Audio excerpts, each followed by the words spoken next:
YouTuber Retro Force. Alright, what is up, YouTube?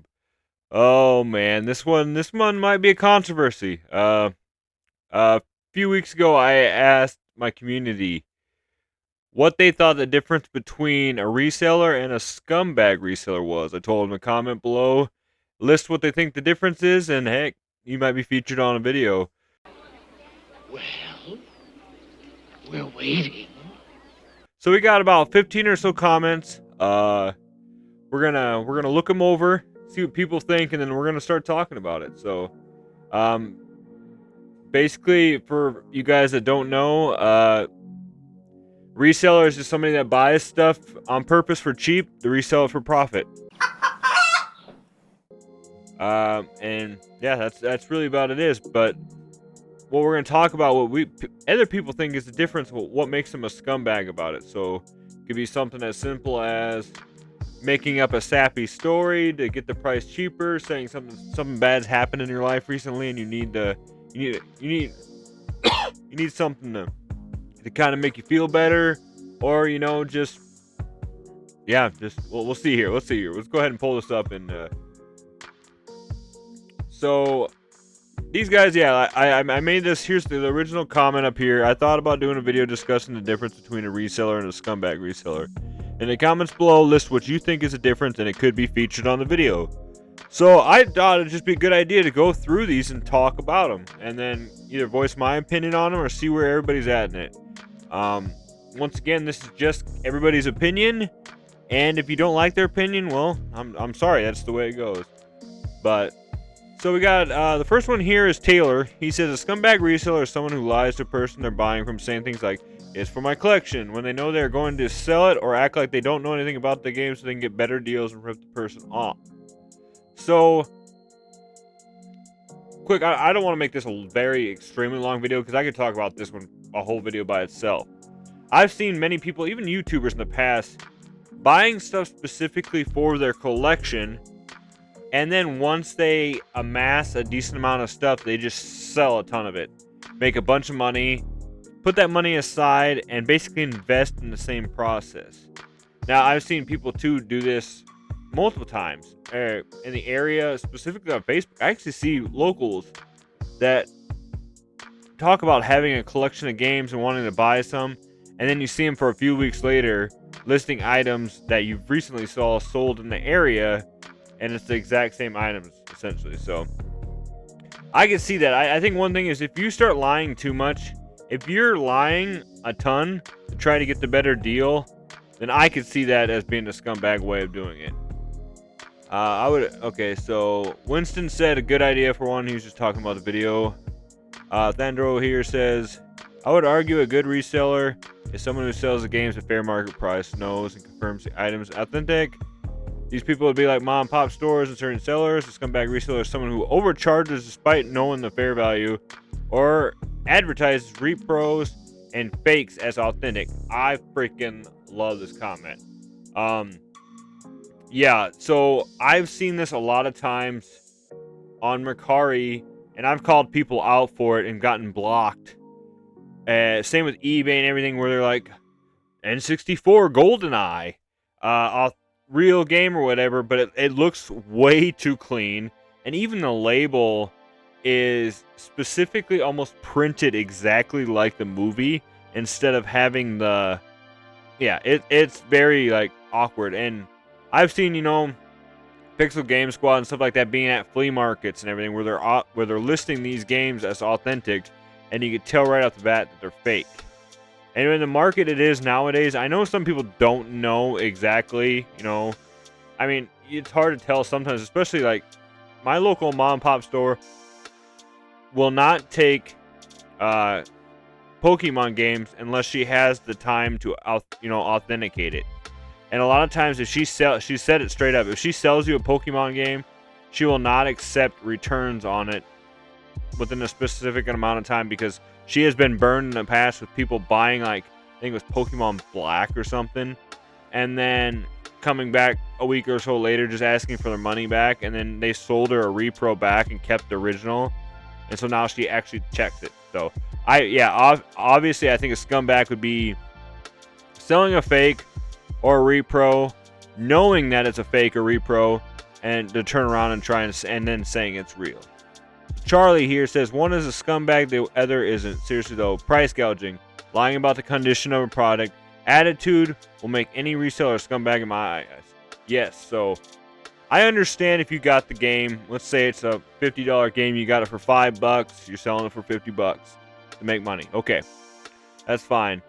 But if you're purposely trying to rip people off above market price and just saying it's business is business, okay, I understand why, but I think that could down the road lead to a definite scumbag. Lying about the condition of a product is huge. I see this a lot of time with people selling video game consoles, saying it's working fine. You get it home and it doesn't work at all. I've had this happen in the past where I've bought, I think I mentioned it in my PlayStation video, but I mentioned that, I bought a game, a PlayStation that they said worked just fine. I got home and I plugged it in and it wouldn't read any disc. And when I asked them about it, they blocked me on Facebook. So yeah, that's a condition is huge, I think. An attitude, yeah, if somebody starts getting like antsy with you or starts getting kind of angry when you start, wheeling and dealing, just stop right there. Fat Boys Gaming here says, getting a Super Famicom, blah, blah, blah. I'd rather force myself to learn Japanese and buy from some of these local sellers. Yeah, dude, I honestly have a Super Famicom, and I wanting to get like a Retron 5 or something just so I can play my Super Famicom games on there with the translation packet. Project Game Vault here says, not much difference. Gatekeeping games from others just to sell them at higher prices than what you paid is scumbaggery. The opposite would be selling games in your collection to others at good prices. So I've been guilty. I shouldn't say guilty. It's not that bad in the past, but when I sold a lot of my stuff, I gave pretty good deals. I would always usually check out price charting and go a little bit below that, and if it was friends or coworkers or something like that, I would give them even better deals. I think at one point I sold a GameCube with 2 controllers, Resident Evil 4, and I can't remember the other game, for $60 to my coworker because he wanted the GameCube so bad. And yeah, like he says, gatekeeping the games from others just to sell them at higher prices. Yeah, it's and sometimes I think that's a thin line too, between what is extreme price gouging and what is just kind of, like you said, business.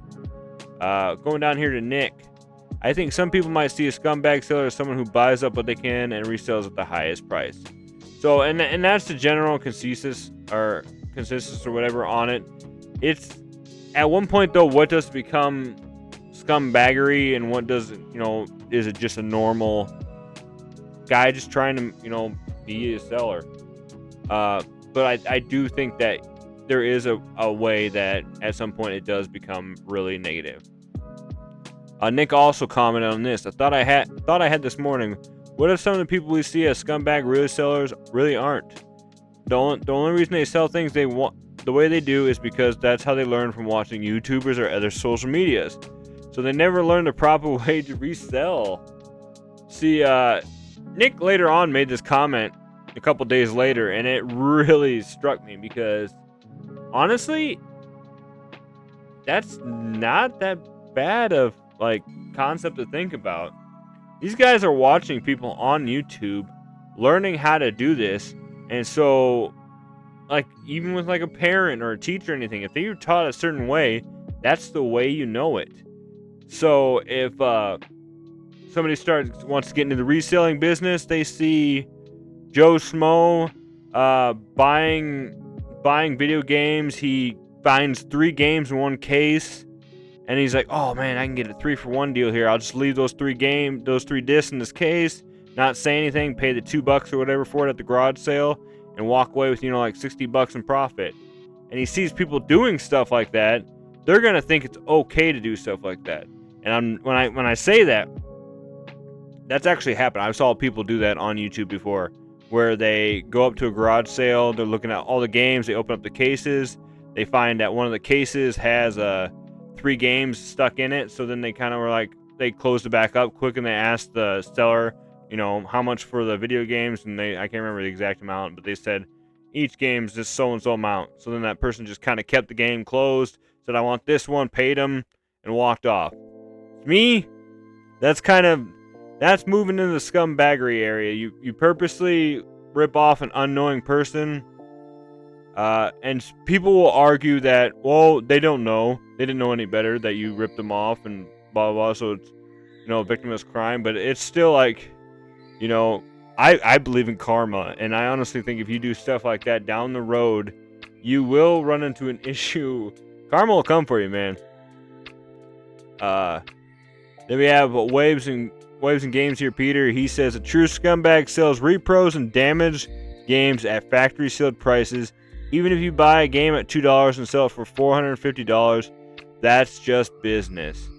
And that's what I said. That's what I was saying earlier. Is at some point this is just business, and it's not necessarily, I would say, the scumbagging is. In the past, I bought lots of games not knowing what was in there, and then come to find out later on that there has been a nice little hidden gem in there that kind of paid for the whole lot. So I essentially sell that game, and I got a bunch of games for free. Yeah. So does that make me a scumbag? In a lot of people's eyes, yes, it will. But like I've said too, with karma and stuff, I feel like down the road, then when I started giving other people's deals out of that, I kind of washed myself clean of that. And you can take that as it is, but like Waves and Games said here, I think a big thing is selling repros, knowing that it's not a real game. I've seen, like I said earlier, I talked about GoldenEye on N64, knowing that it was a fake to begin with. I've seen people selling copies of Earthbound and Chrono Trigger and stuff like that, and saying that it's real, and then when you tell them to open it up so I can see the inside before I make this purchase, they'll deny, say, no, I can't do that, I don't have this special tool. Then it's like, well, then how do you know it's real? And then they either block you or they ghost you. Lastly, we got Heckin' Steve here. You got to change your name to Heckin' Iowa. If you guys aren't familiar, Heckin' Steve his channel is a really big focus on basically calling out resellers for some of the shady stuff they do. And he just kind of talks about, he basically reacts to a lot of the YouTubers and stuff like that do this reselling stuff. And he kind of goes over exactly what he thinks about it. But yeah, if you guys are into stuff like that, make sure you go check out Heckin' Steve. So, a consensus at the end. I don't even know if I used that word right. It just sounded right in my head. But a summary, I should say. I've always said, there, like I just said earlier, there's a thin line between just being a reseller and being a scumbag about it. The most common ones we could tell, obviously, were people that have lied, cheated, and stole games. They selling fake games for market prices, saying they're real, and some, like I said, just ripping people off in general. People, like I said, will say it's a victimless crime. Some people don't know any better, but the rest of us do, guys. And like I said, firm believer in karma. God's watching and stuff like that. If you really want to be that crappy about it, then just for money, then that's all on you. I can't tell you nothing about it. None of our opinions will change it. Money makes the world go round, and if that's your priority, then that's your priority. But I just want to thank everybody that took the time to comment on the community post. This was kind of a fun little video for me to do, and I'm just very appreciative. I love when I get responses like that. I've said in my past videos how I love when you guys comment on everything. And when I was starting to get comment after comment after comment on this post itself, it was amazing. So thank you guys so much for that. I hope you guys enjoyed this video. Make sure you guys comment below. If you did not comment on this community post, what is your basically opinion on this? At one point, does a reseller just turn into a scumbag? And yeah, we're not going to call... The whole purpose of this video itself was not to call anybody out. Yes, I know in the thumbnail I probably used a picture of some famous reseller on YouTube, and I probably tried to make it clickbaitiness. It's whatever. I got to do something to get attention for these videos, so that's what I did. But does that mean in general that I think that person's a scumbag? No. And like somebody had commented on here, like Nick said, what if some of the people we see as scumbag resellers really aren't? YouTube, people are not the same on YouTube as they are in real life. What they could have filmed on YouTube is a character that they're playing on the channel, and in real life, they're the exact opposite. I know a lot of people see channels like Phoenix Resale and them as kind of scumbags and everything like that. But then I also hear other people talk about how in real life they're the nicest guy ever and give you the shirt off their bat. They're not going to purposely rip you off. If you don't want to do business with them, you don't have to. They don't force you or nothing like that. So I mean, that's what it comes down to. Is I don't know. YouTube is not all that it seems sometimes, guys. So, but with that being said, thank you guys so much for watching. As always, stay retro, my friends, and we will see you in the next video. Have a good weekend, guys.